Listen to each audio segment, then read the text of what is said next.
everybody. Welcome into the back room. I'm Andy Ostroy.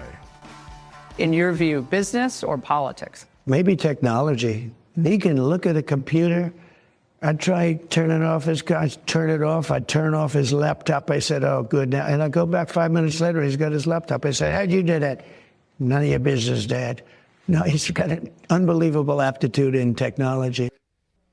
All right, so we have Jim Acosta with us today. We're going to talk with Jim in just a little bit. But first, that clip. Barron Trump. Tech genius. Unbelievable. He's the next Steve Jobs. The dude actually knows how to turn a computer on, get this, and off.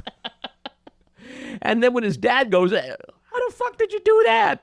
He goes, none of your business. Bada bing, bada boom. Hey, get the fuck out of here. I could tell you how to start and stop a computer. Hey, well, I'd have to kill you if I do that. What the fuck? I think that was the funniest thing I've heard. He's not joking. I know. It's like the comedians don't have to make up any lines. He gives them the lines. I can't wait for Saturday Night Live this week. Oh, my God. Anyway, thanks for tuning in. We appreciate you listening. And we'd love to hear your comments. So email us at backroomandy@gmail.com and/or post on our social media. And we'll read some feedback next time. And if you like the podcast, please rate and review and follow or subscribe. And you'll be notified every time we post a new episode. All right, let's get into the big things of the week. I want to start out by talking a little bit about Donald Trump and the courts. I heard yesterday there's upwards of 165 cases pending.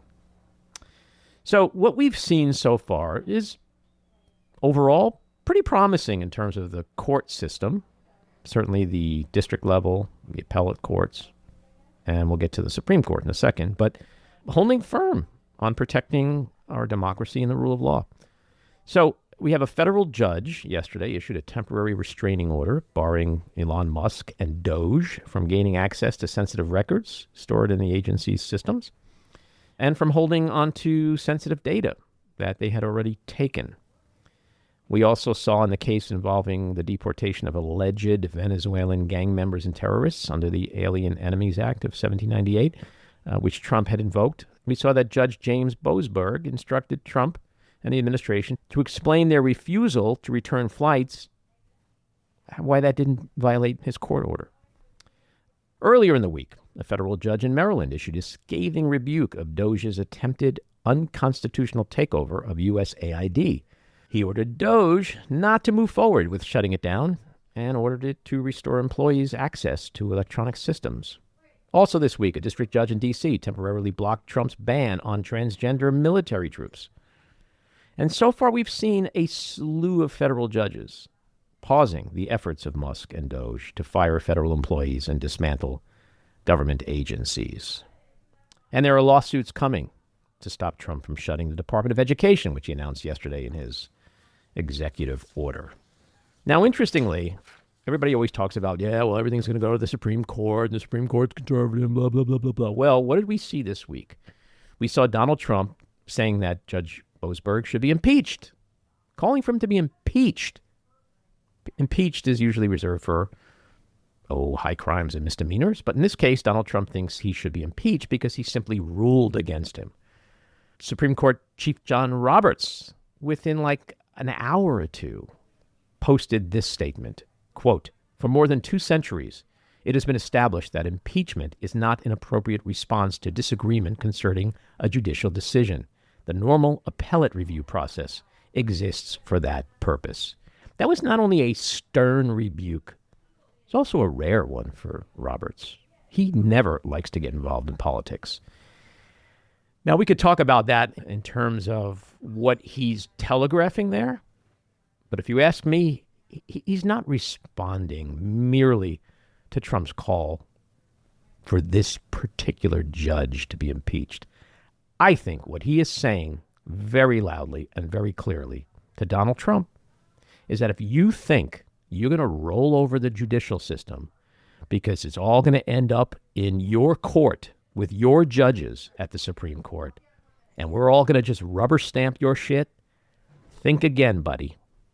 And I think that's what Roberts intended in his statement to immediately not only push back on the impeachment call, but to establish the independence of the Supreme Court and its desire to uphold the rule of law and the Constitution.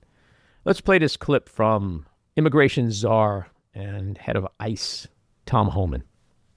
Every day, the men and women of ICE are going to be in the neighborhoods of this nation arresting criminal, illegal alien, public safety threats, and national security threats. Lawrence, you're not going to stop us. We made a promise to the American people. The President Trump has made a promise to the American people. We're going to make this country safe again. I wake up every morning loving my job because I work for the greatest president in the history of my life, and we're going to make this country safe again. I'm proud to be a part of this administration. We're not stopping. I don't care what the judges think. I don't care what the left thinks. We're coming. So these people think that they can just, ignore judicial orders. Doesn't matter. It doesn't matter because we don't like it or we don't agree with it. I don't remember in the Constitution when the founding fathers referred to the co-equal branches of government and checks and balances and all that stuff. There wasn't like a disclaimer that says, except in cases where the executive branch doesn't agree with the judicial rulings. So we're going to see how this plays out in this particular case with the Venezuelan deportations. Now, everybody's talking about what could be done if Trump disregards judicial orders. What recourse do the courts have? Well, here's the thing. If Donald Trump and the Trump administration defy the courts, judges have the ability to impose sanctions. They also have the ability to levy civil penalties, like fines or imprisonment, to force them to comply with rulings. Or they can hold them in criminal contempt, in which they would be subject to criminal charges as a result of that defiance. Now, this is something I just learned. You say like, oh, but Trump owns the Department of Justice right now. He owns the FBI. Who's going to be the enforcer? Who's going to prosecute those cases?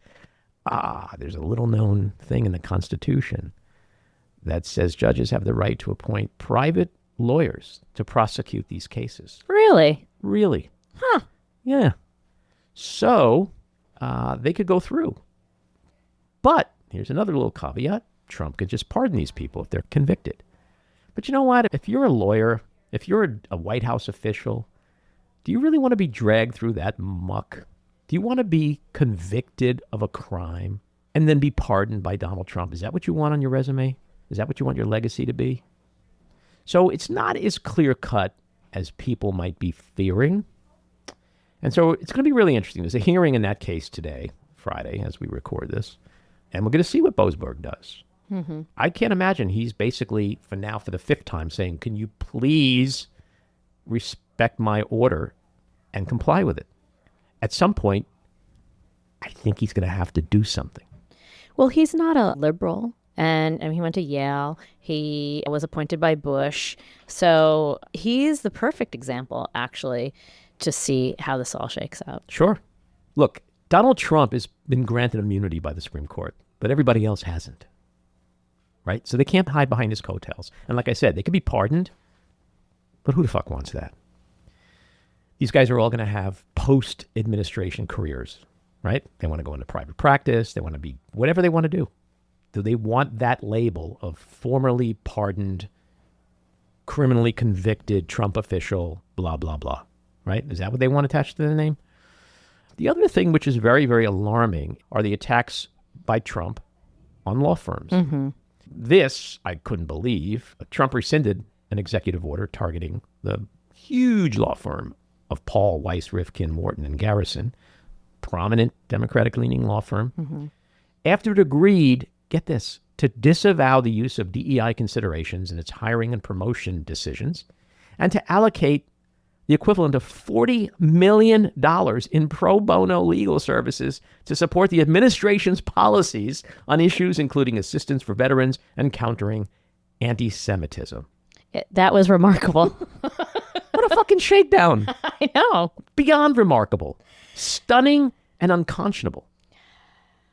The firm also acknowledged the wrongdoing of a former partner, Mark Pomerantz, who later investigated Trump's finances and payments to porn star Stormy Daniels for the Manhattan DA's office.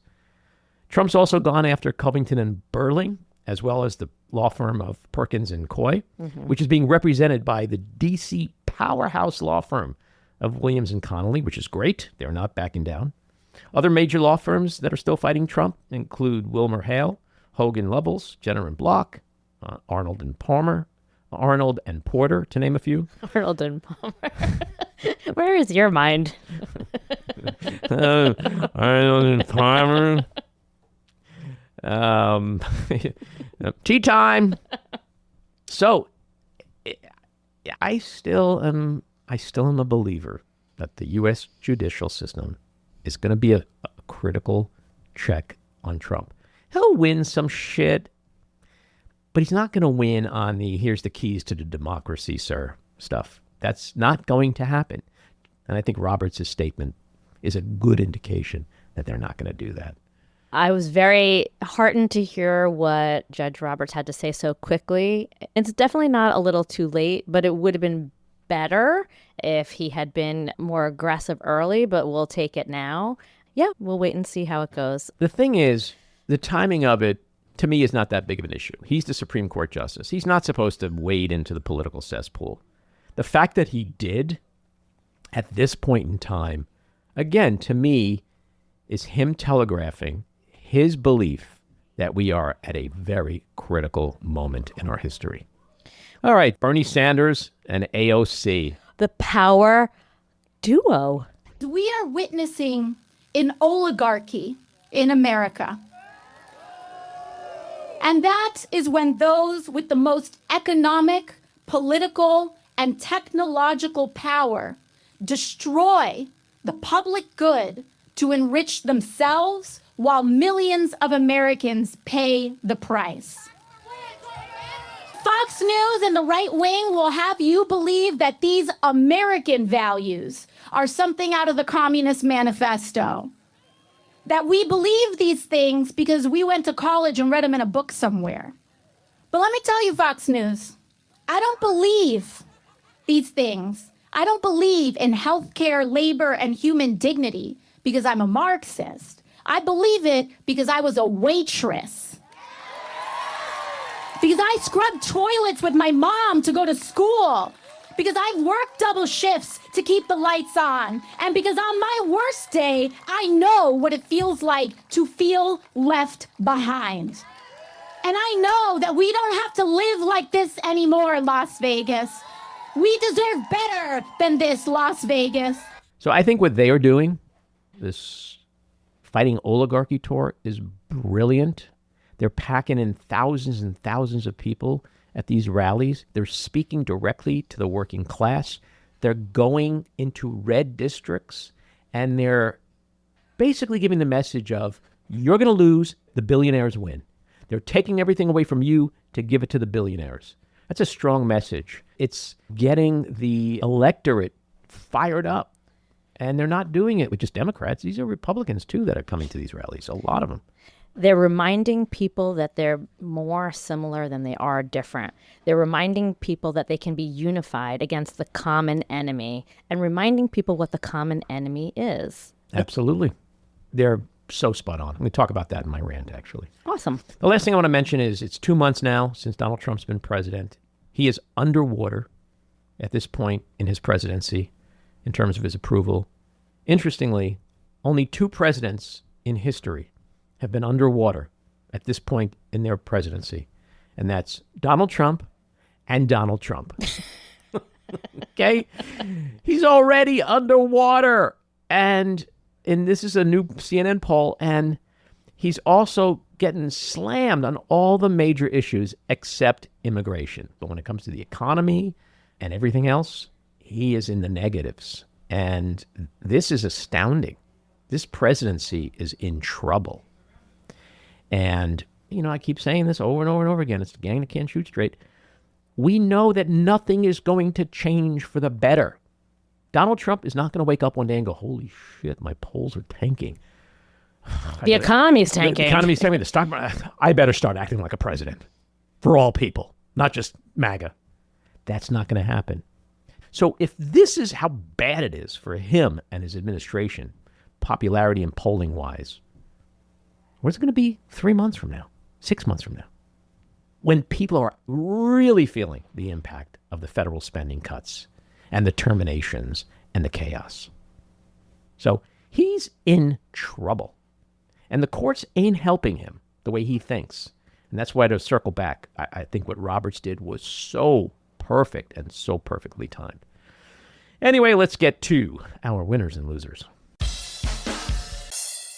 My winner, Ben Rhodes, for his op-ed today stating, quote, "Let's be proud of fighting back, of caring about one another, of committing to rebuild what is being destroyed, because America is not just about the powerful becoming more powerful.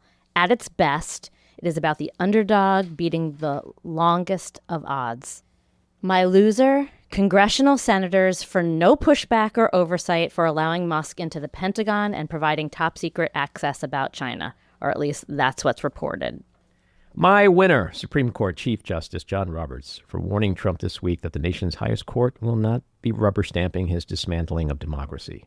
My loser, anyone who labels Tesla showroom protesters domestic terrorists while referring to the 1,500 pardoned and freed violent J6 rioters as patriots.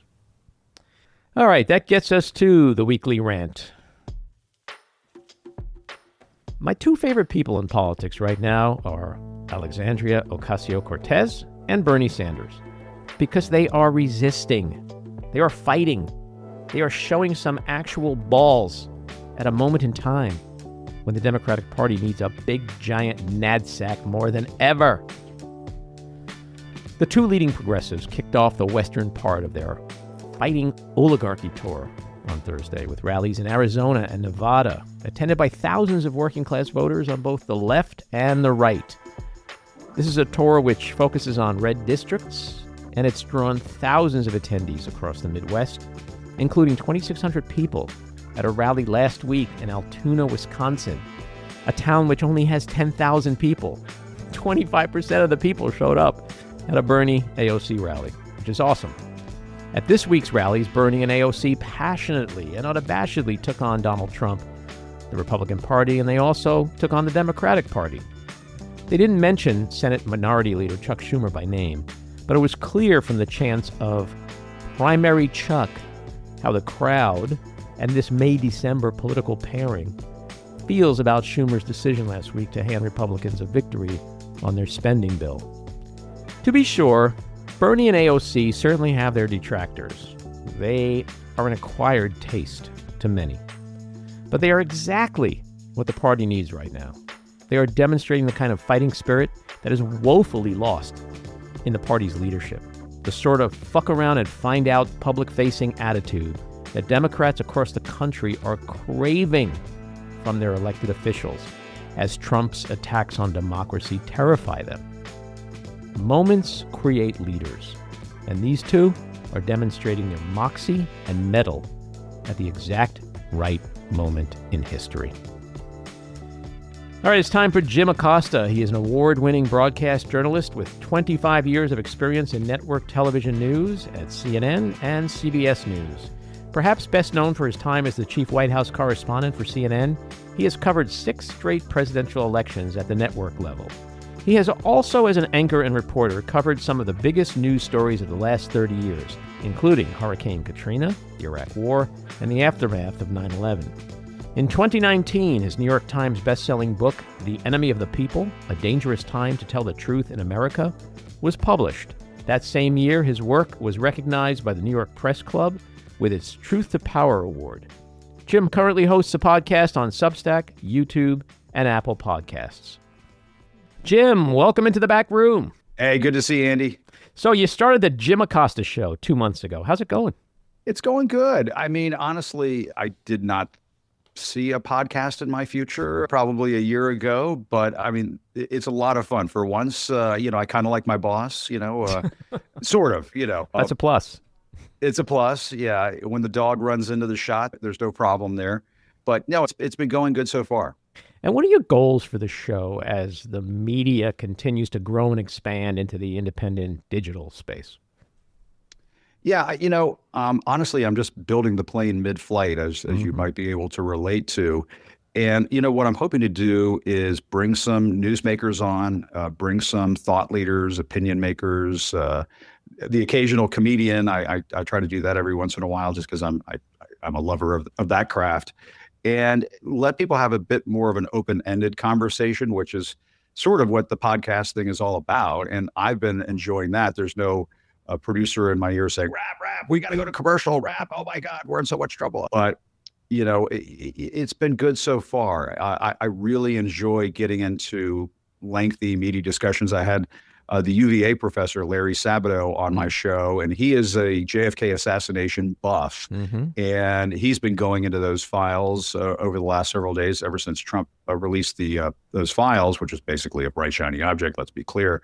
But Larry, found it fascinating, and just having that very long conversation with him about that process was very interesting. So it's just stuff I get to do now that I didn't get to do before, and it's been a lot of fun. Yeah, well, we see so many prominent journalists and reporters leaving their traditional corporate mainstream media jobs to start Substacks and YouTube shows, et cetera. Besides not having a producer, or in particular loving your boss, what are the additional benefits of doing this kind of show? I get to call it like I see it. I tried to do that before. I think that's what people liked about what I did before. And now there's just more of that. It's kind of on steroids. I get to drop the occasional F-bomb if the spirit moves me, and not have to worry about that kind of stuff. Honestly, I think we're in a time right now where they are just really hungering for straight talk, cutting through the bullshit, getting to the heart of the matter. People are afraid right now. They're worried. And they don't want to turn on the news or turn on the radio and hear people dance around these issues and tiptoe through the tulips, so to speak. And so that's what I plan on doing. That's what I want to do, is just make sure everybody knows out there, if there's one guy that is just going to cut through the noise and the bullshit, they know where to turn. And so I hope I'm doing that. I still every once in a while on Substack, because you see the chat comments live. Somebody will say, "Oh, you're being too nice. You're being too diplomatic." And I'm like, "Well, I just dropped 3 F-bombs. I thought I was being direct, but, Right. It's a work in progress. But so far, it's been fun." Well, during Trump's first term, you were one of the only White House correspondents who stood up to Trump. You really got under his skin. A lot of folks, myself included, were very grateful to you for that pushback. In November of 2018, the White House revoked your press badge after a tense exchange where he called you, quote, a rude, terrible person, which I would consider a badge of honor. You sued and got your credentials restored by a federal judge. What's changed since then? How would you characterize today's press conferences versus those in his first term? Wow, that's a really good question. I mean, I think, there's still some people there asking tough questions, and I appreciate that. I think that's great. One of the things, there are a couple of things that have changed. I mean, instead of just going after individual reporters and their press passes, they're going after whole news outlets now. They kicked the Associated Press out of the Oval Office and out of Air Force One. Just the other day, the White House announced they're in charge of the White House press pool. And for the folks out there who don't, know how that works, you can't have 200 people in the Oval Office asking the president questions. So we have a pool of reporters who go in, picked by the news outlets, or used to be picked by the news outlets on a daily basis. Now the White House says, oh no, we're going to pick the reporters who go into the Oval Office and on Air Force One. So that's why the other day, when Zelensky was in the Oval Office, you had Marjorie Taylor Greene's boyfriend. I think his name is Brian Glenn or something like that. I can't remember, but everybody just calls him Marjorie Taylor Greene's boyfriend, which makes me think, is that like at the top of his resume? It's like Dairy Queen, Marjorie Taylor Greene's boyfriend. Is that how it works? Anyway, and so you're going to end up in a situation where you just have a bunch of asshats and clowns asking the president of the United States, the most powerful person in the world, next to Elon Musk, important questions. And, we just can't have that kind of a situation. I think the press conferences are by and large the same, but if they can stack the deck with news outlets that are just going to ask the fawning, sycophantic questions, then are we really having press conferences anymore? One of the things I've been raising as an issue is, why not, as a press corps, come together collectively and say, listen, you either let the Associated Press into the Oval Office or you're not getting your pictures today. We're not going to come in there and take your pictures. We're not going to go in there and get your video of you walking down the staircase on Air Force One and so on. So stuff has changed, but they're going after the press just as I expected, and just I think as a lot of people expected. Yeah, but who's the Jim Acosta and the Brian Karams now? Like it just seems like the White House press corps is so neutered right now, very afraid of Trump and his potential targeting by the FBI, the Department of Justice, weaponization. Do we still have an effective independent media right now?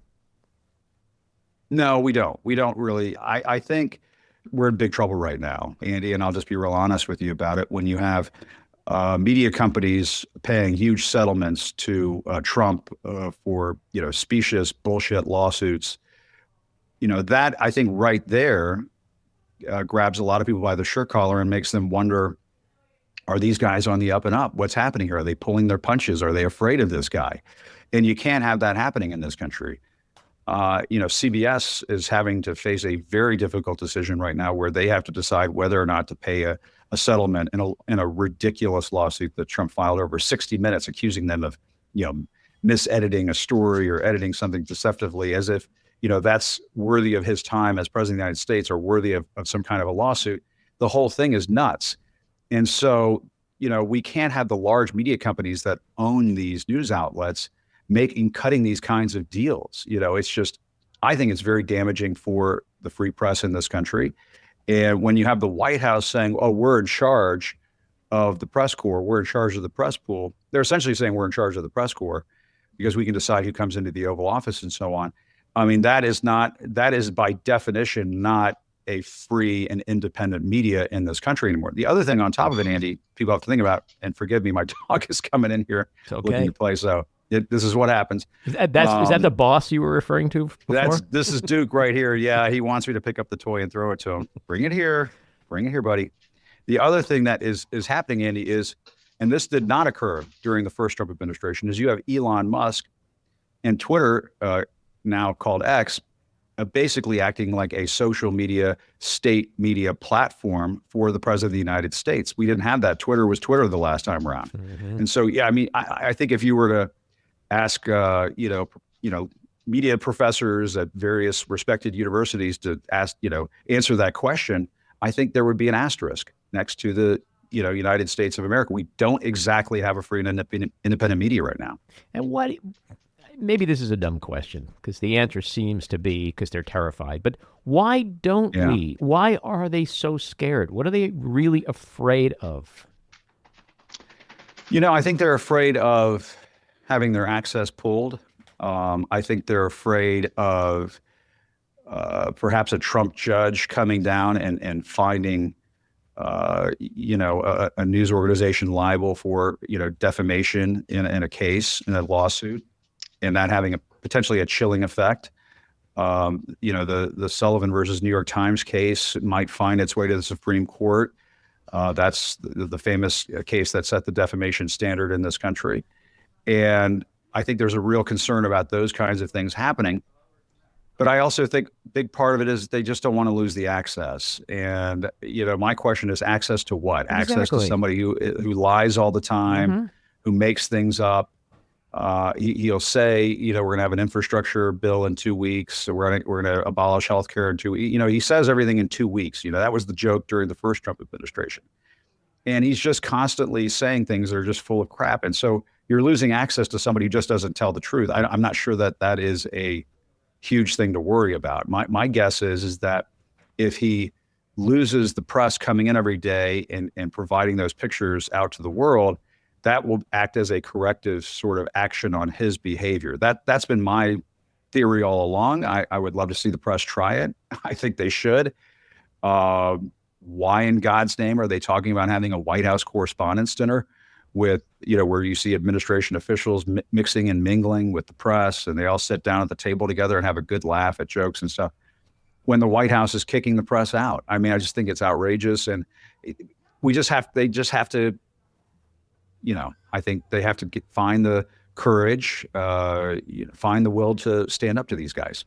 Yeah, Jim, I couldn't agree more with you. And I think one of the reasons we got to know each other is because I think we're wired the same way. Like, Yeah. whenever I watch some of these press conferences and you see the president talking so condescendingly or being so nasty to a reporter, I always say to myself, why doesn't the next reporter get up and say, sir, if you talk to us like that again, if you disrespect us again, we're all walking out. No one is going to cover you here. Yeah. Like, to your point, like, I wish what, that would happen. Yeah, why?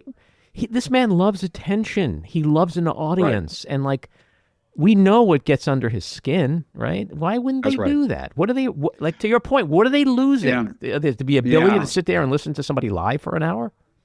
Yeah, and I will tell you, when the White House put out a statement saying we're in charge of the press pool, there was a very key line in the statement. I don't have it here word for word, but it essentially said the television networks will still be able to come in. We won't try to select the television networks. The television networks can still come into the Oval Office and get their pictures and get their video and do their thing. That to me was a tell. That was his way of saying, oh, God, I can screw with this print reporter over here and this Associated Press reporter over there, but don't take away my TV cameras. And so if the networks were to say, hey, we're going to take away your TV cameras, you can't get away with this crap, then I think you might see a change in behavior. The press stood up for Fox during the Obama administration. There were some back and forth between the Obama administration and Fox, and they were, getting a little hot and heavy. I don't think the Obama administration was really going to do much of anything consequential there. But the other members of the press corps said, hey, no, I'm sorry. When a press seat opened up in the first front row of the White House briefing room, the other networks collectively got together and said, hey, that open seat needs to go to Fox. I mean, that's how Fox has that seat in that in the front row of the press briefing room. And people forget that. And I think, I personally think Fox would be on the side of the press in this, as through the looking glass, Alice in Wonderland, as that sounds. They understand that, a Democratic administration could come in. And I pose this question all the time. What if it's not going to be Bernie Sanders, but what if a President Bernie Sanders were to come into the White House and say, I totally hate Fox. They're not coming in the Oval Office. They're out. And the other network said, okay, that's the way it goes. Sorry, Fox. I mean, that's what's happening to the Associated Press right now. And to me, I think if it were to happen to Fox, the other networks would say, oh, yeah, we got to help out Fox. Why are the people at the Associated Press getting hosed? I don't get it. That's not a bad Bernie, by the way. Yeah. Thank you. I appreciate it. Yeah. You do any others? You listen to these guys enough. Yeah. No, I do too many others. Well, we'll have to get that out of you. We'll have to pull those out of you someday. No, you're right about Fox. And I've noticed in the last couple of weeks, Little Ducey, I forget his name, not his father, but Peter Ducey.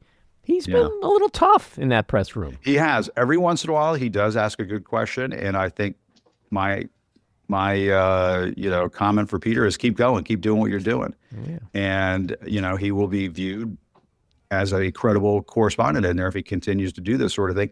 And I think they get it over at Fox. That's the thing that people, Hannity and Jesse Waters, and, the clown car patrol that they have in prime time with Greg Gutfeld and so on. I mean, these guys are absolute clowns. I mean, they're just sycophantic. It's like the guy that in the Hunger Games who played the host of the weekly show or whatever about the Hunger Kids. Can't remember the name of the actor there, but Hannity is basically like that guy. But behind the scenes, there are folks at Fox who understand, you got a job to do. You got to cover the news. You got to cover it at the White House. You got to cover it up on Capitol Hill. And sometimes they're in the leadership positions at the Correspondents Association at the White House or up on Capitol Hill. And they get this stuff. They know that the shoe could be on the other foot. And so, I hope Peter continues to do what he's doing right now, because I think he has been asking some good questions. Yeah, even Laura Ingraham. I mean, I watched that part of that interview with Trump, and the line of questioning and some of her reactions, like she didn't come across to me, at least, like she was all in on Trump. Yeah. You'll recall during January 6th, a bunch of these anchors were texting Mark Meadows and saying, hey, cut it out, stop.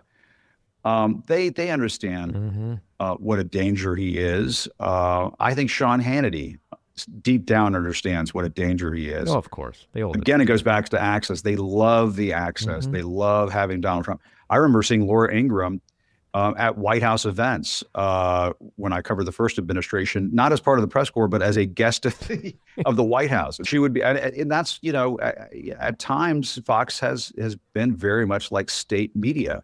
And some people might say, oh, they are that way all the time. They are just that way, just about all the time.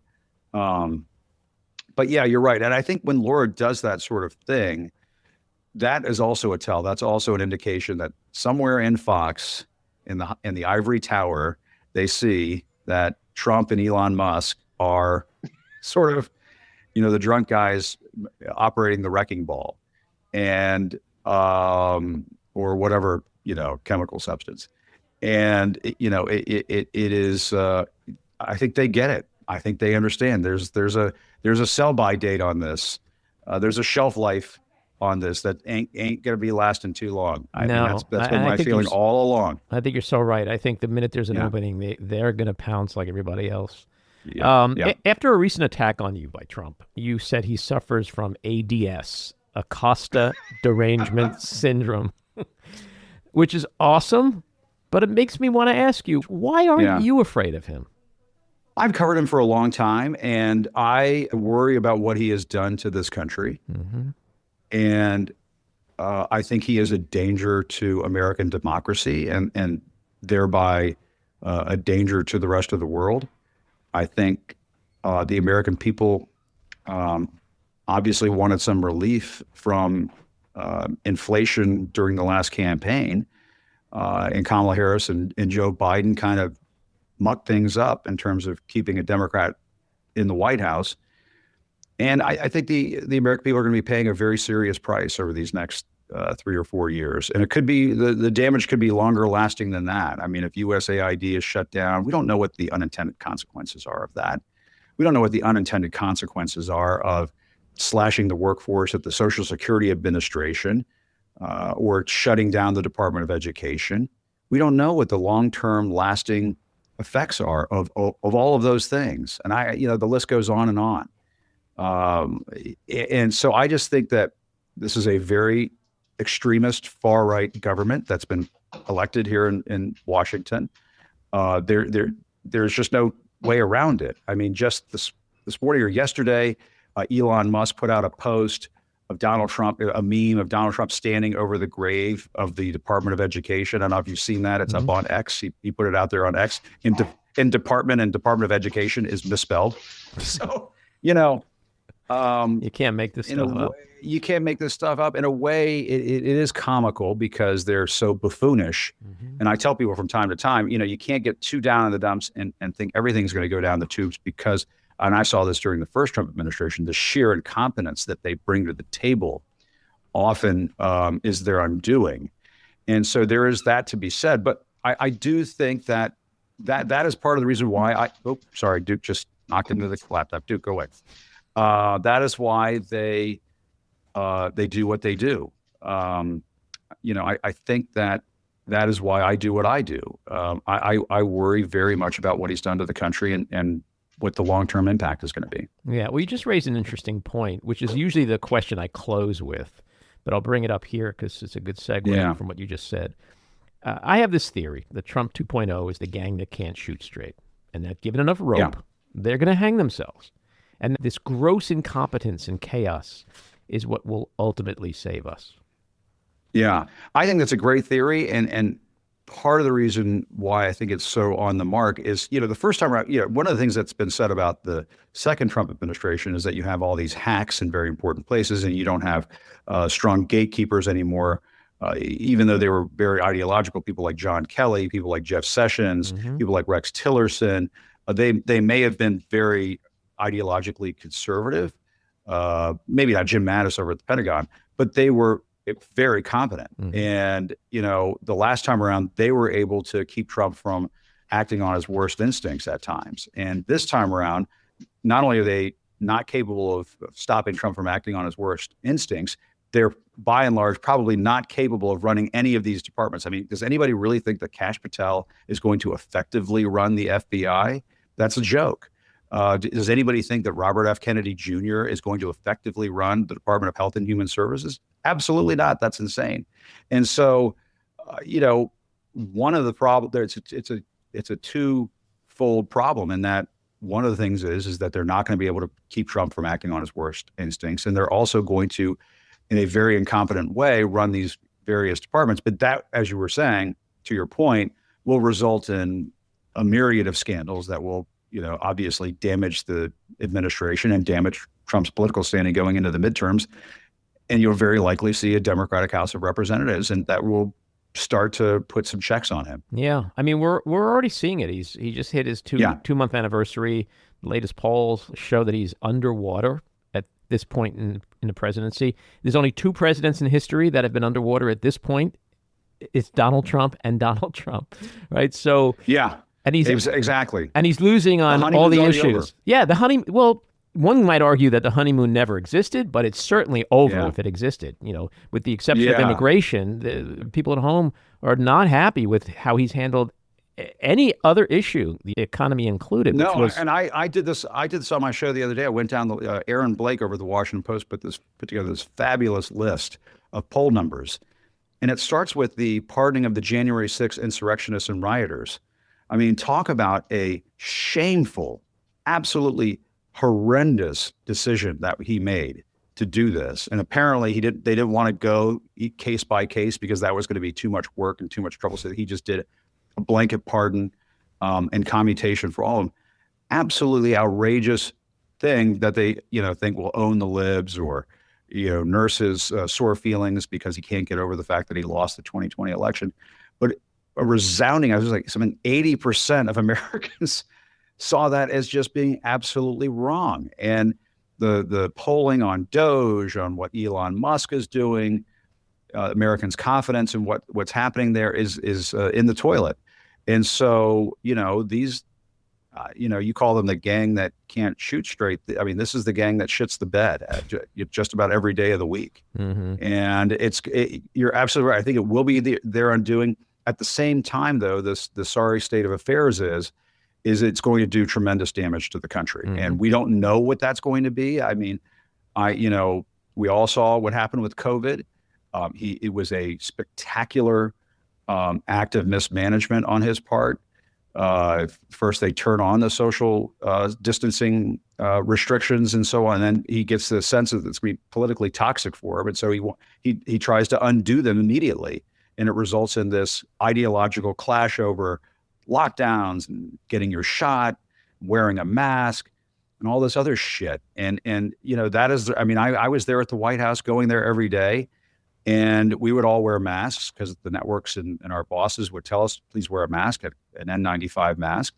And they were running around not wearing a mask because he didn't want to see them wearing a mask. Right. I mean, that was the kind of buffoonish clownery that was going on. And, on top of that, he's telling people you can inject yourself with disinfectant and, and all this, stick a light bulb up your butt and all this crazy shit.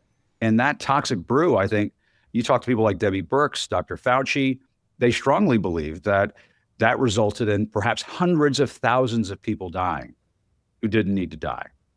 I mean, it's mind-boggling. And to me, the fact that didn't come up very much during the 2024 campaign, I was waiting for the Harris campaign to put out ads that was like, do you remember it ... If somebody saw an ad like that, please, I apologize if I got that wrong, but I just would have run that ad over and over and over again, just highlighting his incompetence. But now we're back, smack dab in the middle of it again. Yeah. You mentioned those things from back then, and it's like when you hear it, when you remember the administration not wearing the masks because dear leader doesn't want them to. When you remember that moment with Birx where he's like, we can inject, we can clean out the system. Like that moment was crazy. It's not bring such the light into the body, all that. Yeah. And we can do that. Whatever that we was. can do that. Yeah.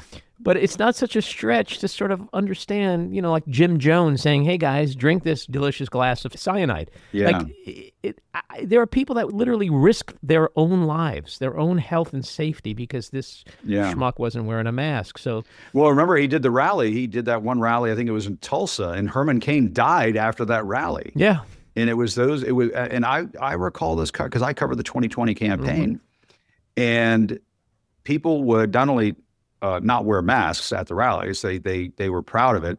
if the press went by them and they knew we were the press, people would intentionally cough on us. I remember that. They would cough on us. And, my producer and I got to a point where we knew what Trump was going to say at the end of the rally. We would tape all of our stuff that we had to tape. We would leave the rally 10 minutes before he was done, just so the people wouldn't try to cough on us as we were leaving the rally. Yeah. So that's the level of obnoxiousness that we reached back then. And we're here at that point now. The funny thing, though, Andy, is that you look at these town halls. Look who's showing up at these town halls. Mm-hmm. Look at the Republicans who are hosting the town halls, and people are all but throwing, rotten produce at them at this point. And people are pissed off, and they should be pissed off. Veterans are being fired.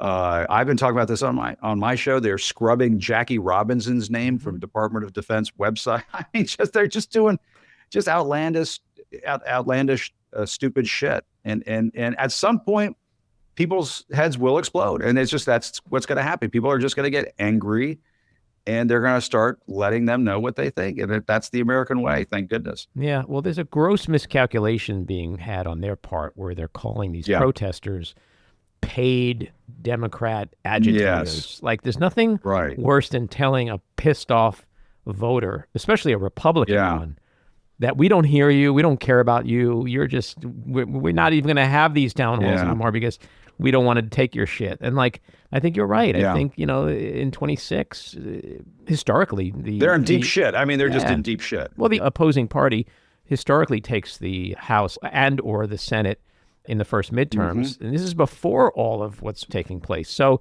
there's a good chance. I mean, it's not likely, but I wouldn't be surprised, especially in this time of unconventional wisdom, that the Senate could be in play at some point. Maybe not today. I agree with that. Not today, this moment.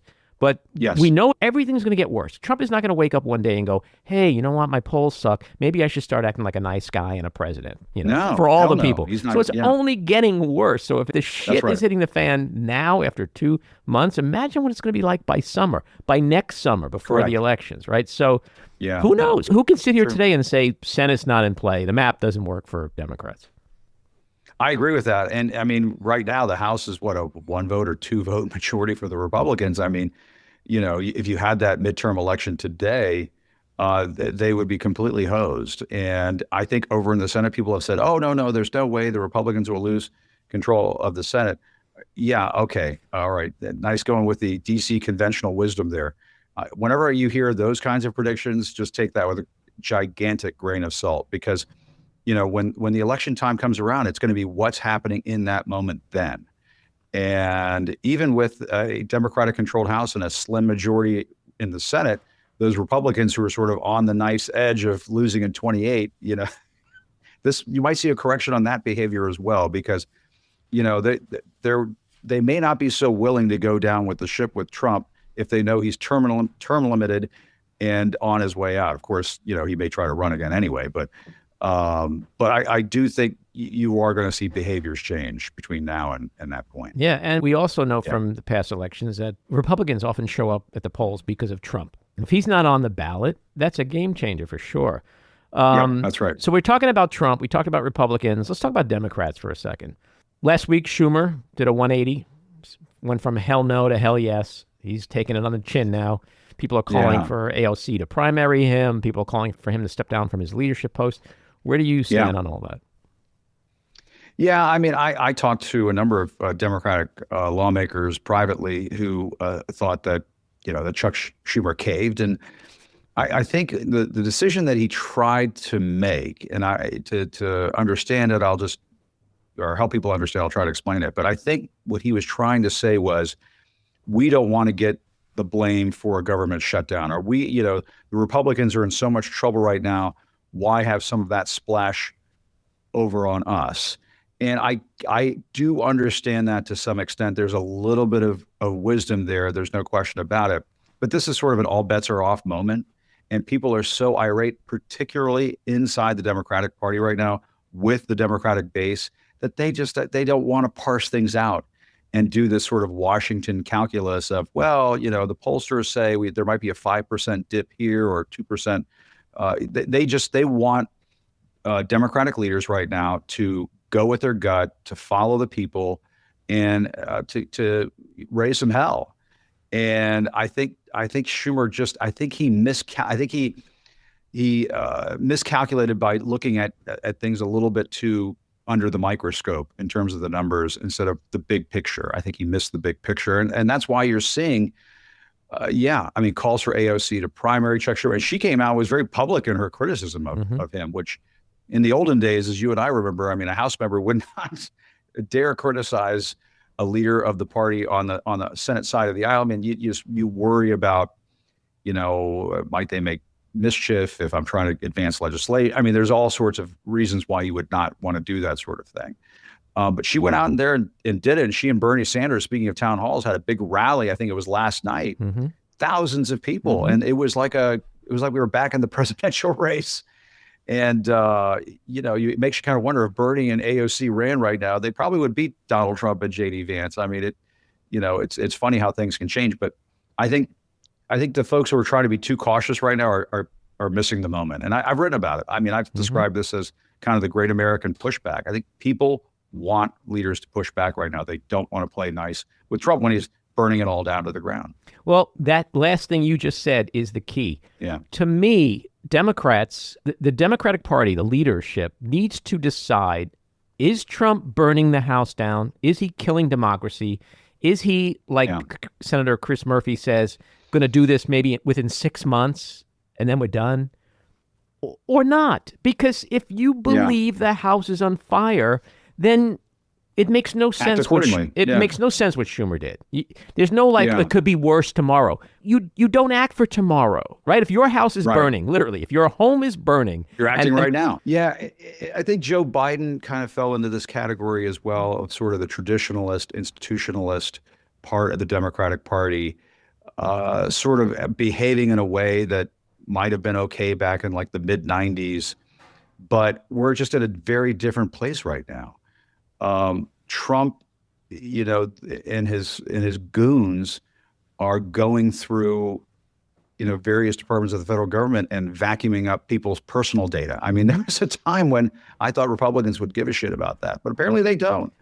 That to me, smacks of some really dangerous stuff. If, you're trying to put a database together of personal information and, you want to go after people. It's like, hit F12. It'll pull down this file that we have on, X, Y, and Z. That kind of stuff is highly dangerous. And I think that, where the rubber is going to meet the road is when a judge says, hey, you violated this order and I expect X, Y, and Z to happen. And if Trump and his people continue to defy these judges' orders, then we have a constitutional crisis. If he tries to ram through an impeachment of this judge right now in the case of the Venezuelan migrants, then we may have something of a constitutional crisis. I don't think we're there yet. I don't think the House is on fire. I think that he is a threat to democracy. I think things that he's doing are a threat. But until we see protests in the streets that are being suppressed by the U.S. military or something along those lines, I don't think we're quite there yet. But I do think Democrats would be wise to put up a battle. I was talking to Congressman Brendan Boyle, Democrat from Pennsylvania, earlier this week.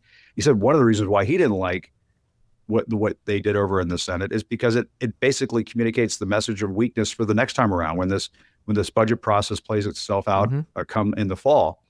And the Republicans say, well, we might as well load this up with the most partisan, ideological, batshit crazy stuff that we can because we know that Chuck Schumer doesn't want to have a government shutdown. And I think that's where Democratic tactics could backfire on them and come back to haunt them. I think in these sticky situations, Democrats should just ask themselves the question, what would Mitch do? Okay? Because Mitch McConnell was in the minority for a while, and it didn't stop him from getting what he wanted. And Chuck Schumer, he was on the Daily podcast last week, and he said something like, Hakeem Jeffries, he did a great job keeping the House together on this vote. He played by the rules. And that's when I said to myself, that's it, right there. Right now, nobody should be playing by the rules because they're not playing by the rules. I don't know why Right. this is such a hard concept for them to grasp, or for Schumer to grasp. Yeah, and I think it's just because you have some, Senate traditionalists who they just don't want the Senate to turn into the House, and you hear that from time to time expressed by people like Joe Manchin, who's not there anymore, and so on. But I do think, as we were saying earlier, there's something happening out there right now. I've compared it to the Tea Party movement back in 2010. It started in 2009, really, as sort of a backlash to the bailouts and Barack Obama being the first black president. And I'm not assigning any kind of glory to what the Tea Party did, but it was a grassroots movement that came up, from the right. Sure, it might have been seeded somewhat with AstroTurf money, care of the Koch brothers, and that sort of thing. But it was sort of the beginning of the Trump movement in this country. And I think what you're seeing right now is the beginning of the next political movement on the left, sort of post-Obama, post-Biden, post-Clinton era movement. And let me tell you something, when Jasmine Crockett gets out there and starts tearing it up, people applaud that. They like that. They want to have that for breakfast, lunch, and dinner 7 days a week. And people are fighting mad right now. And that's why, people are asking me, oh, what did you think of when Al Green stood up and waved his cane around? I'm like, so what? Let him wave his cane around. My attitude is like, I'm sort of in a live and let live moment right now. When you have Elon Musk and Donald Trump behaving in the way that they are, it's kind of all bets are off. And no, people should not be torching Teslas and shit like that. Don't do that kind of thing, because you're just gonna embolden critics of the left. But at the same time, I agree with you. It is a time to sort of strap in and be a bit more like Mitch in terms of tactics and brawling from a legislative standpoint to get your agenda, somewhere close to the real world. Because right now, what Democrats want, what they're hoping for, what they want to protect in terms of very important programs in this country, a lot of it is very much at risk right now because of the inability of the Democratic Party to stay in power this last time around. I mean, they got their asses kicked, and that did not need to happen. And Joe Biden did not need to run for re-election. That did not need to happen. And people need to, I think there's some of that anger simmering in that movement as well that we're seeing right now. There's sort of like a, let's make up for past mistakes and lost time. But don't mistake what you're seeing right now. It's a real movement that's happening, I think. Yeah. My last question is about Musk.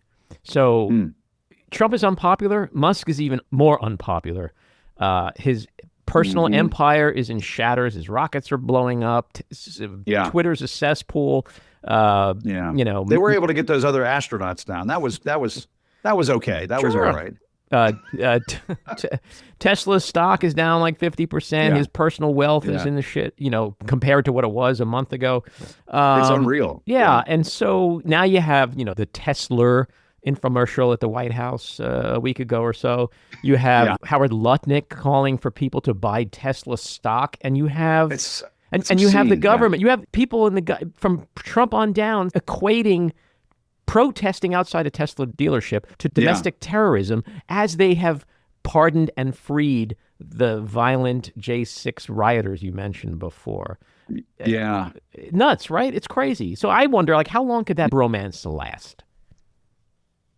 I tell you, if only, all the horseshit that Elon Musk is spreading around these days, too bad that could be an alternative fuel that could power perhaps a car of the future. But, shit fuel Tesla.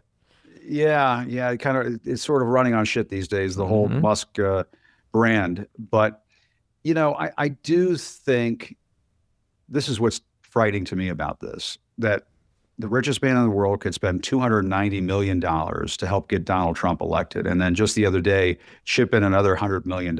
I mean, today he was over at the Pentagon meeting with the Secretary of Defense, Pete Hegseth. Elon Musk has purchased the ability to do what he wants with the federal government and have access to the most powerful people in the United States of America. That is dead wrong. That is an oligarchy.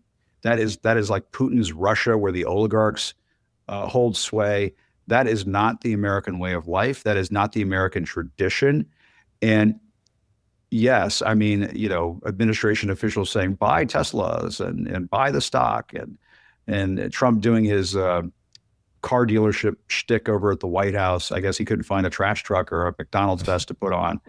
It is obscene. It is beneath the dignity of the office. Mm-hmm. But the thing that steams my shorts more than anything in the world right now is the ability of the richest man of the world to basically buy his way into our government of the people, by the people, and for the people. That is not what we have right now. It is of the oligarchy. It is by the oligarchy. It is for the oligarchy. And people need to wake up, because that is, I mean, you talk about, what the founders intended, and I mean, that is the antithesis of what this country was built upon. And, to me, that is what worries me. The Citizens United decision at the Supreme Court that unlocked the floodgates of money, dark money, whatever kind of money you want to call it, into our system, has had a very corrosive effect. And we're now seeing the bitter fruits of that. We're seeing a government that has been taken over by the richest man in the world. And people need to wake up, because it is a highly dangerous proposition that we're dealing with right now. And I don't think we've seen the full consequences of it at this point. Yeah, I agree. But I personally believe that relationship is going to be over by summer. I think, but Elon Musk could pop another quarter into the toll booth and keep on trucking. That's the thing. Cyber trucking. I don't know, are people allowed to drive them these days? I think they all got recalled the other day. But I do think Donald Trump is such a transactional person. It's going to take Elon Musk really dragging down their poll numbers to, like the nadir of COVID levels before he tosses him overboard. He's not going to do it because he's dropped 5 points in the polls or whatever. I think it's going to have to really take a nosedive for that to happen, because Elon Musk will just, another $100 million. Oh yeah. So that last month didn't go so well. Here's another 250. Mm-hmm. I mean, that's what we have right now. And it should terrify people. Yeah, I think you're right, but I think that's the eventual shelf life of this bromance. I agree. I think so. Trump never takes the blame for anything. So eventually someone's head's got to roll. Someone's going to be scapegoated. He looks like the biggest piñata in the room to me. But he would more likely fire a Marco Rubio by tweet, while he or Marco Rubio are on the toilet before he gets rid of Elon Musk. I will be surprised if Elon Musk is still hanging around and wearing his dork MAGA hat, as I call it, around, November of 2026. I'll be surprised if it lasts that long. Will it happen sooner rather than later? Shit would really have to hit the fan. But we'll see. I mean, if he's getting a warmly embraced greeting over at the Pentagon by Pete Hegseth, Elon Musk must look at him and be like, I guess I'm the Secretary of Defense here, Yeah, well, apparently they kissed and made up today, so we'll see. Apparently so. Jim, been a blast having you on, and I hope you'll come back again soon. You got it. Great to talk to you, Andy. Take care. All righty, take care. All right, we're going to take another call from our friend Colton Blue. How you doing, Colton? I'm all right. How are you today? I'm great. I'm curious to know if you've been following what's been going on with Donald Trump's efforts to shut down the Department of Education. What do you think of that? Oh, I think it's wonderful. I think it's about time. For years, they've been teaching children to hate America instead of loving it. And the last few years, these little boys have been coming home, little girls. It's disgusting. And these parents don't know what the hell's happened. They're like, what happened to my child? Who are you? And that little boy says, well, my name is Susan. But no, you're not. Your name is Jackson. And then just all hell breaks loose. But that's not happening, Colton. That's not happening. No little boy is like saying on Monday, goodbye, Mom, I'll see you later. And then coming home and sounding like a girl. Like, that's just not happening. No, that is happening. The school nurses are instructed by decree from the liberals to allow sex changes at school during the day. Okay. Because they want to be open. All right, well, let's play this out. Go through the process for me. What happens once they get to school? I don't know specifically, but from what I understand, they are taken to some type of urgent care situation, and slowly but surely, over a period of a few days, in secret, their bodies are changed. And then so by the time everything's healed up and changed like a week later, that's when they then dress them a certain way and send them home. And by then it's too late because the parents never saw it happening because they made the kids promise not to tell them or they would get bad grades. And so the kids are changed. Then finally they go home all dressed up different. And the parents are like, what the hell happened? Take that off. It's like, no, I can't take it off. This is the way I look. Colton, that's just so not what's happening. Well, no, it is what's happening. That's what this whole woke thing is. It's about seducing our children into changing their sex and being open to, other types of people. That's what the whole thing is. We're sick of it.